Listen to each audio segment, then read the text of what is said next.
Les génies du bien, le podcast qui vous veut du business. Parmi les choses quand même qu'on entend depuis de nombreuses années, et je sais que tu es là-dessus intransigeant, c'est le win-win, le gagnant-gagnant. Pourquoi tu estimes que ça peut pas être le cas? Une négociation est réussie quand les deux protagonistes, s'ils sont deux, sont satisfaits chacun. Que dans la réalité, quand on interroge les gens, quand on voit la dimension de la conflictualité qu'il y a dans la négociation, c'est loin d'être le cas. Bon, le domaine de la négociation sociale, c'est pas un long fleuve tranquille non plus. Il y a de la conflictualité, il y a des difficultés, et effectivement, cette approche win-win systématique, c'est-à-dire gagnant-gagnant, me paraît un petit peu difficile. Moi, je nuancer, quoi. Voilà, je milite plus pour une cause réaliste dans la négociation.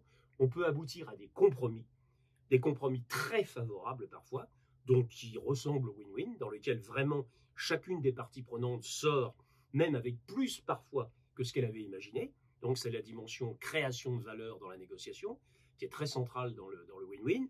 Et puis des négociations dans lesquelles, comme on dit à l'arrache, on a signé un accord et on est quand même bien content d'avoir signé, même si c'est un peu douloureux.